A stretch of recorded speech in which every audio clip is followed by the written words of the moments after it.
Bonjour à tous et merci de suivre ce premier point de l'actualité sur RTI 1. La mise en liberté provisoire de 14 personnalités proches de l'ancien président ivoirien Laurent Gbagbo a suscité beaucoup de réactions. Je vous propose d'écouter celles de quelques leaders de partis politiques qui ont été interrogés par Douadi Lazer. Aujourd'hui, c'est une très bonne nouvelle, c'est une grande journée pour nous. 14 de nos camarades qui étaient retenus dans les prisons du Nord viennent d'être libérés et nous en sommes tout à fait heureux. D'abord, je voudrais profiter de cette occasion-là pour dire merci. Merci au gouvernement, merci à la justice. Et parce que, vous savez, quand vous discutez avec un gouvernement et qu'il y a des résultats comme ceux que nous venons de voir, après en avoir libéré au départ un peu plus de 25, nous avons discuté encore, on a pu en avoir 8 autres, et aujourd'hui 14, et je pense que pour les observateurs, il n'y a plus personne à la prison de Gouna, il n'y a plus personne à la prison de Katiola, il n'y a plus personne à la prison de Bundiali, et quelques-uns de la Maka ont été libérés. On ne peut qu'être en joie et dire merci. C'est un sentiment d'espoir parce que si nous avons pu arriver à ce jour avec la libération de certains de nos frères et camarades, amis, c'est que nous pouvons avoir bon espoir d'arriver jusqu'au bout, jusqu'à ce qu'il n'y ait plus personne qui ne soit retenu prisonnier. L'UDC a toujours demandé le dialogue fraternel, la reprise des contacts entre les partis politiques pour pouvoir donner une chance à la réconciliation nationale. Je vois, je constate, j'apprécie et je me réjouis qu'à ce jour, effectivement, l'annonce officielle de cette libération constitue pour moi, pour l'UDC, un pas en avant effectivement pour la réconciliation, un gage supplémentaire pour que nous puissions nous engager dans le dialogue fraternel. La décision qui intervient aujourd'hui, c'est comme si le chef de l'État avait écouté, entendu notre appel. Et donc, nous sommes en tant que parti politique heureux de constater que le processus de réconciliation va prendre un peu d'allant par rapport à notre devoir, à notre invitation. Donc, je voudrais remercier au nom de l'UDPCI le chef de l'État, exprimer notre reconnaissance au chef de l'État et lui demander d'aller de l'avant par rapport à cette décision, qui est une décision importante. Les frères et sœurs du FPI 14, sur un certain nombre qu'il faut quand même prendre en compte, on souhaite que le chef de l'État aille de l'avant. Et nous sommes heureux, nous sommes partants, nous sommes d'avis que cette action est une action importante. Pour le RDR, cette libération signifie que les victimes de la crise post-électorale restent en droit d'attendre que justice soit rendue. Aussi, le RDR souhaite-t-il que les autorités judiciaires accélèrent les procédures pour que tous ceux qui ont eu des responsabilités dans la survenance de ces événements douloureux répondent de leurs actes. C'est le lieu de rappeler que la Côte d'Ivoire et les Ivoiriens sont résolument tournés vers la réconciliation nationale. Il ne peut en être autrement, car c'est le vœu du président de la République qui, dès sa prise de fonction, a inscrit au cœur de son action la nécessaire réconciliation des Ivoiriens, condition sine qua non d'une cohésion et d'un développement économique de notre pays. Notre souhait est que ce geste soit compris comme un message fort de cette volonté des Ivoiriens de vivre ensemble et de rechercher obstinément la paix telle que voulue par le président de la République, son Excellence Alassane Ouattara. Après la phase de sensibilisation et d'information qui a expiré le dimanche, l'opération de déguerpissement des vendeurs ambulants et mendiants des rues du district d'Abidjan a effectivement démarré ce lundi. Plusieurs marchandises ont été saisies. Le constat avec Francis Boifo.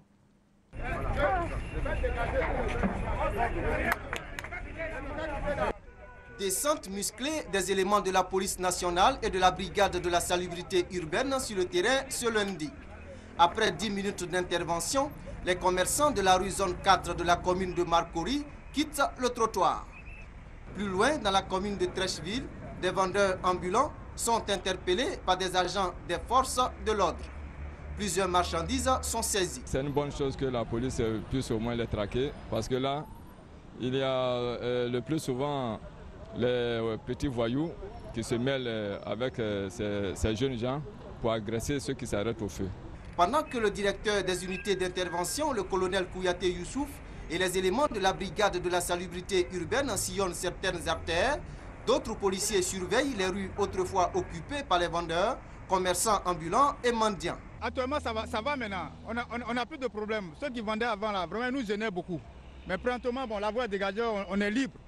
Ils ne traversent plus en désordre.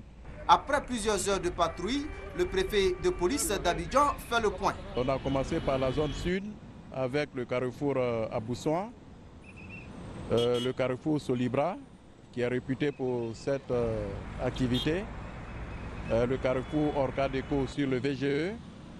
Nous avons également fait, côté zone nord, le carrefour La Vie. Nous avons pris toute la longueur du boulevard Mitterrand en passant par la Riviera 2. Le constat, c'est qu'il n'y a pas présence de vendeurs ambulants ni de mendiants sur les carrefours visités. Le colonel Kouyaté Youssouf se dit déterminé à assainir le district d'Abidjan. Tant qu'ils seront sur les lieux, nous y serons. C'est un travail quotidien de la police. Ça relève de nos missions. Véhiculer une bonne image de la Côte d'Ivoire et puis juguler le problème sécuritaire.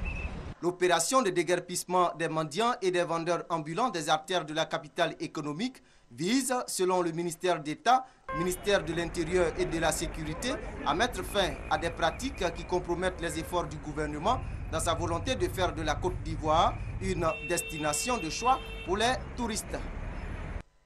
Et on reste avec Francis Boifo pour parler de coopération Côte d'Ivoire-BAD, Banque africaine de développement. La BAD a offert ce lundi au ministère de la Salubrité urbaine et du développement durable des matériels de précollecte et d'assainissement à 16 communes de l'intérieur du pays, valeur du don plus de 180 millions de francs CFA. Ce matériel permettra le renforcement des capacités des services des mairies bénéficiaires. Il y a 2 mois, 16 maires des villes de l'intérieur de la Côte d'Ivoire n'avaient pas bénéficié du don de matériel de précollecte et d'assainissement du gouvernement à leurs collègues. Le ministère de tutelle leur avait fait la promesse de corriger cette injustice. Eh bien, c'est chose faite grâce à ce don de la Banque africaine de développement BAD. Coût total du don, 105 millions de francs CFA. La gestion efficiente des déchets dans nos cités contribue à la santé, au bien-être des citoyens et à la réduction de la pauvreté.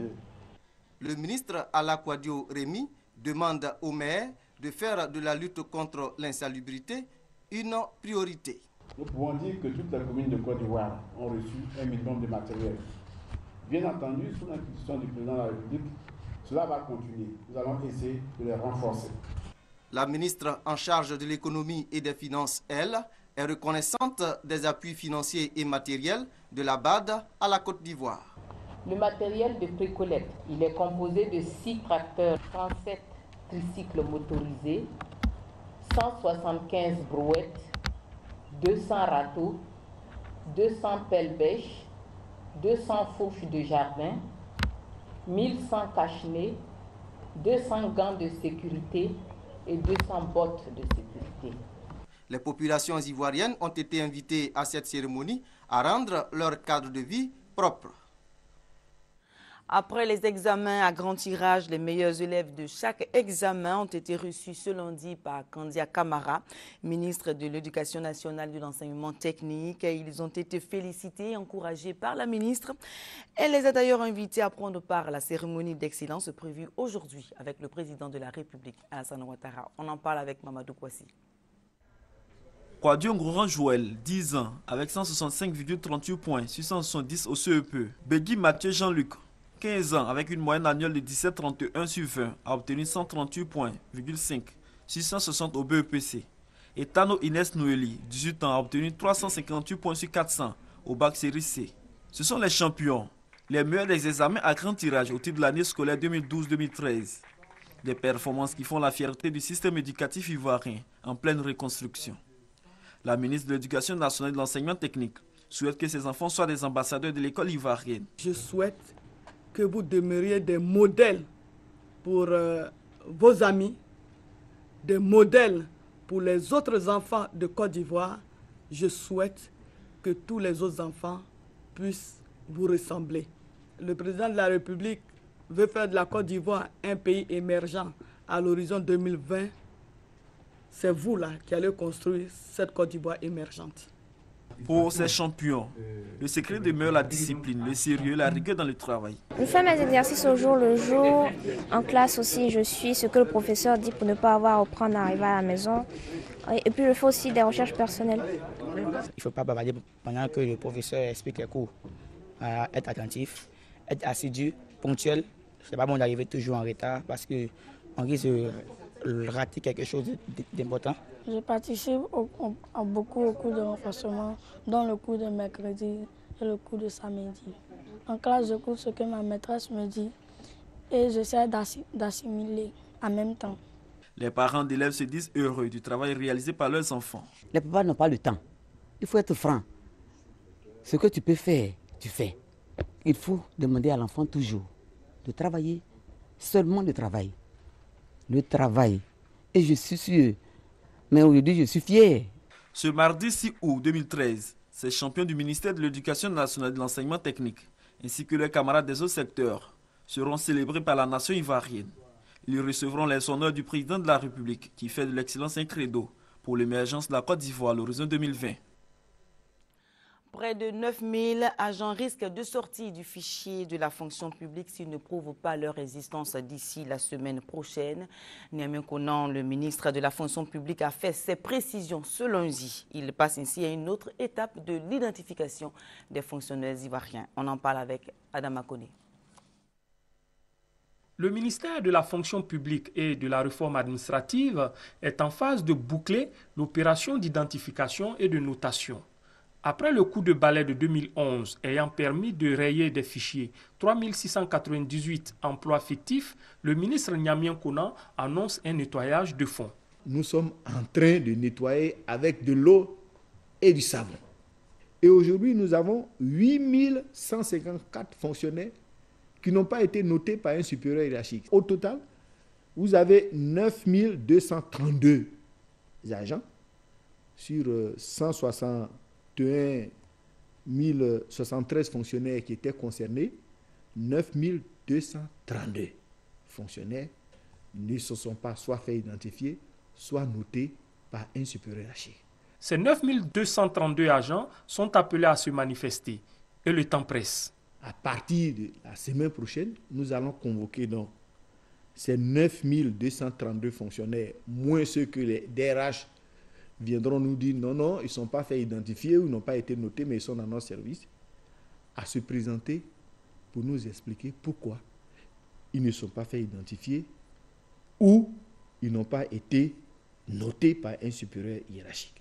Toutefois, par expérience, le ministre Niamien Konan a sa petite idée sur le nombre de postes qui pourraient être touchés par la suppression. Je suis persuadé qu'il y a au moins 7000 qui vont avoir des difficultés à nous confirmer. Mais n'allons pas vite en besogne. L'opération de 2011 avait soulagé les caisses de l'État de plus de 10 milliards de francs CFA. La présente identification, en plus des économies à réaliser, donnera une visibilité plus nette de la cartographie de la fonction publique en Côte d'Ivoire. Dans l'actualité africaine, ouverture de la campagne électorale au Mali ce mardi à minuit pour les 2 candidats finalistes. Arrivés en test du scrutin du 28 juillet, Ibrahim Boubacar Keïta, dit Ibeka, et Soumaïla Cissé reprennent donc la course à la présidence du pays pour un 2e tour des élections prévues le 11 août prochain. Et puis en bref, avant de refermer ce journal, ce lundi en Espagne, Daniel Galvan Fina, le pédophile espagnol dont la grâce a finalement été annulée par le roi du Maroc, Mohamed VI, a été arrêté. Le pédophile espagnol avait été condamné à 30 ans de prison au Maroc pour 11 viols sur mineurs, mesdames et messieurs. Et c'est la fin de ce journal. Merci de l'avoir suivi. Restez avec nous sur RTI1. L'info continue également sur rti.ci.